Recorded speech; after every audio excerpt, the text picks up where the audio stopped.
علیکم ناظرین، امید ہے آپ سب خیریت سے ہوں گے۔ آج میں اللہ تعالیٰ کے عظیم صفاتی نام لے کر آپ سب کی خدمت میں حاضر ہوں۔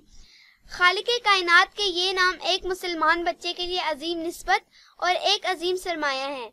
یاد رکھیں کہ اللہ تعالیٰ کے ہر نام سے پہلے عبد کا اضافہ کرنا انتہائی ضروری ہے۔ عبد کا مطلب ہوتا ہے بندہ۔ عبداللہ کا مطلب ہے اللہ تعالیٰ کا بندہ۔ عبد الرحیم کا مطلب ہے رحم کرنے والے کا بندہ۔ یہ بات واضح ہو گئی کہ اللہ تعالیٰ کے ہر نام سے پہلے عبد لگانا واجب ہے۔ عبداللہ، اللہ تعالیٰ کا بندہ۔ عبد الرحمن، بہت مہربان کا بندہ۔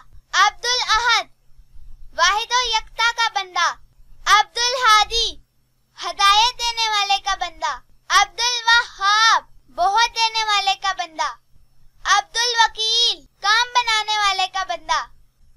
عبد الواسع، وسعت دینے والے کا بندہ۔ عبد الوارث، ہمیشہ باقی رہنے والے کا بندہ۔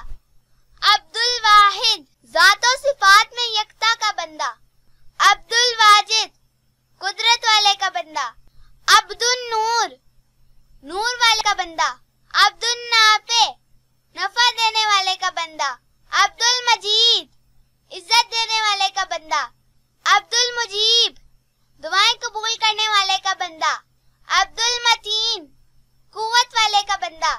عبد الماجد، بزرگی والے کا بندہ۔ عبد اللطیف، لطف و کرم کرنے والے کا بندہ۔ عبد الکریم، بہت کرم کرنے والے کا بندہ۔ عبد القبیر، سب سے بڑے کا بندہ۔ عبد القوی، قوت دینے والے کا بندہ۔ عبد القدوس، ہر عیب سے پاک کا بندہ۔ عبد القادر، قدرت رکھنے والے کا بندہ۔ عبد الفتاح، بہترین فیصلہ کرنے والے کا بندہ۔ عبد الغنی، ہر چیز سے بے پرواہ کا بندہ۔ عبد الغفور، بخشنے والے کا بندہ۔ عبد الغفار، بہت بخشنے والے کا بندہ۔ عبد العلیم، علم والے کا بندہ۔ عبد العظیم، عظمت والے کا بندہ۔ عبد العزیز، عزت والے کا بندہ۔ عبد الصمد، بے نیاز کا بندہ۔ عبد الشکور، قدر فرمانے والے کا بندہ۔ عبد السمیع، سننے والے کا بندہ۔ عبد السلام،